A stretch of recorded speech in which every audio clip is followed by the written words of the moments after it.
Bonsoir, petit test vidéo du LG GT540, donc petit téléphone sous Android, donc c'est sous Android 2.1. Le LG GT540 est un des premiers mobiles LG, si ce n'est le premier sous Android. Vous voyez, il y a des petites erreurs qui s'affichent en bas, le serveur ne répond pas.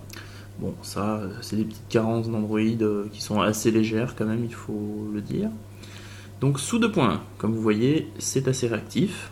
C'est un résistif, donc c'est un écran qui n'est pas comme les écrans des iPhones, iPod et autres, donc Samsung, les derniers Samsung, le Spica S notamment, ou alors le Samsung Naos qui est aussi en capacitif.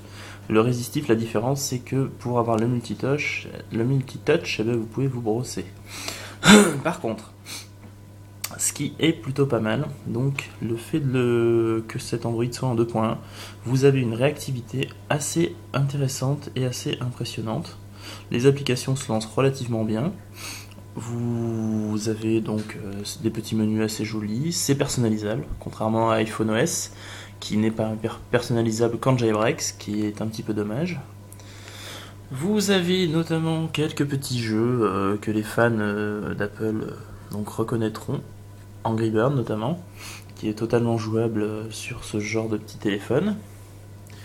Donc on va faire une petite manip de ce style. Alors là, ça se lance et on va voir ce que donne Angry Bird sur ce téléphone, sachant que l'écran c'est un 3 pouces et l'iPhone a un 3 pouces 5.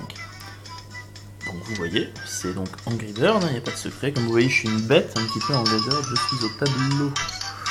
Si la mise au point voulait se faire, ce qui n'est pas forcément évident, nous sommes au tableau 9. Donc on va juste faire un petit essai pour voir ce que ça donne. Toc, voilà. Alors le truc, c'est que le fait que ce soit un résistif, je ne peux pas dézoomer mon écran, contrairement donc, à un capacitif où je pourrais faire un dézoom avec mes deux doigts donc en fonction de zoom et des zooms traditionnels. Là je chope mon petit piaf, je le lance à côté, mais voilà, vous voyez que ça fonctionne relativement bien. Ce téléphone coûte en renouvellement avec 1200 points dans les 40€, ce qui n'est pas excessif en soi. Contrairement, donc c'est vrai que si vous devez vous payer un iPhone, ça coûte un petit peu plus, notamment le dernier, l'iPhone 4. Qui coûte un petit peu un œil, voire deux. Et avec deux yeux, on n'a plus besoin de téléphone, hein, c'est plus trop le problème. Ça fonctionne en widget, c'est assez sympathique. Donc vous avez vos widgets Twitter, Facebook. Moi là notamment c'est Facebook. Là c'est Facebook. Vous avez Twitter. Vous avez des mémos, donc possible. Vous avez des horloges personnalisables, c'est plutôt sympathique. La météo, la recherche Google. Alors l'intérêt de cette recherche, c'est que vous avez là ce petit bouton, c'est la recherche par la recherche vocale, tout bêtement. Je cherche mes mots, c'est une catastrophe. On va tenter une recherche vocale.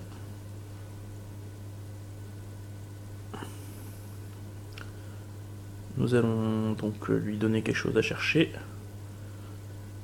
Si ça veut.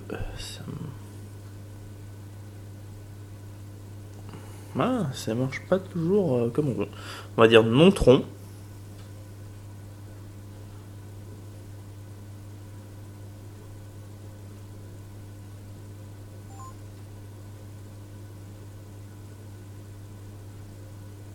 « 25 rue Montreuil ». Bon, c'est pas totalement au point, c'est bien dommage, mauvais exemple. Mais en général, ça fonctionne. Voilà, donc ce petit téléphone. Alors par contre, je ne le conseille pas sous Orange, car sous Orange, la mise à jour en 2.1 est assez dure à faire. Là, elle a été faite, mais c'est pas facile. Voilà.